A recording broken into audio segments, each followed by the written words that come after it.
What if a melody could be medicine? I mean, really, truly as powerful as a prescription?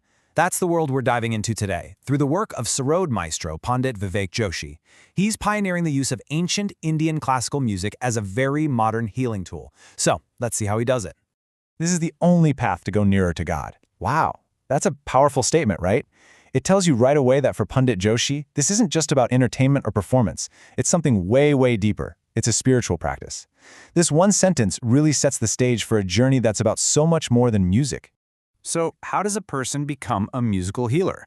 Well, Pandit Joshi's story is pretty fascinating, mainly because it doesn't start where you'd expect, like a music conservatory. Nope, it starts in the world of pharmaceuticals. And that unique blend of science and art, that's really the key to his whole approach. Talk about an unconventional path. He kicks things off in 1979, joining his family's Ayurvedic pharma business, so he's already got this scientific mindset. Then, flash forward to the year 2000, he's in Singapore and has this light bulb moment seeing how deeply Europeans connect with spiritual Indian music. A year later, a friend, a diamond merchant of all people, tells him, "Hey, you're a great presenter. You should apply that to music therapy." And boom, that one conversation plants a seed that leads to his first major performance at a Mumbai medical college in 2004. That was the real turning point. Okay, so you have this incredible mission, but now for the hard part. You've got to convince the establishment, the doctors, the scientists, and that's a whole different ballgame. His challenge was huge, to prove that his instrument, the Sarod, could be just as powerful as a prescription pad. I want you to just imagine this scene for a second. You're standing in front of 50 medical professors. These are people who live and breathe data, evidence, and clinical trials. And the dean looks at you and says, "You've got 5 minutes." Just 5 minutes. Not just to introduce yourself, but to pitch this whole idea that music can be a legitimate therapy. Can you feel the pressure? It must have been absolutely immense. And what happened next is just incredible. In those 5 minutes, he did it. He completely captivated them. He didn't just give a speech. He lit a spark of real curiosity. So much so, that tiny 5-minute slot turned into an invitation for a full 1-hour concert the very next week. He literally turned a room of skeptics into an eager audience. So the door's open. He's got his foot in. Now it was time to let the music do the talking. And boy, did it ever.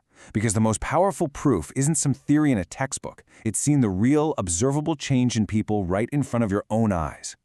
Let's get into a couple of these stories, because this is where it gets really interesting. He talks about meeting this middle-aged psychiatrist who was helping set up for a concert. And this doctor was, well, stoic is the word. Super serious, completely unexpressive. You couldn't even get a smile out of him. You know the type. Okay, now fast forward 1 hour. After listening to the music, that same doctor is a completely different person. He's smiling, his whole body language has changed, and he's just gushing, saying, "What a lovely music, we were spellbound." Now think about that. If it can have that kind of effect on a trained, reserved psychiatrist, just imagine what it could do for his patients. And that's not the only story. Here's another one, this time from a psychiatric ward. There was a patient there known for being extremely restless.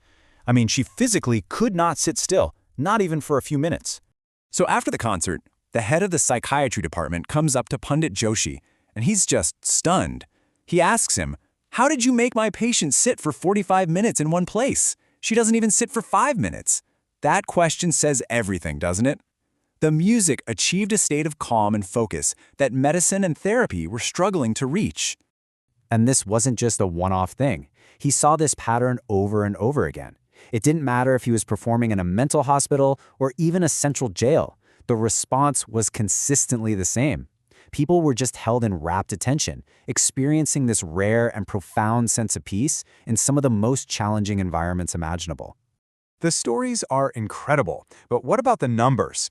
Well, in the feedback he collected from his therapy sessions, he found a 97% success rate. 97%! That's not just a feeling, that's data that confirms just how powerful this music is. So, why does this work so well? What's the theory behind it all? This is where we get into Pandit Joshi's philosophy of sound, and it's absolutely fascinating. He breaks down how different kinds of music affect us in totally different ways. All right, first a quick primer. There are basically two main kinds of music therapy. There's active therapy, which is where the patient actually learns to play an instrument. This is often used for physical conditions like Parkinson's.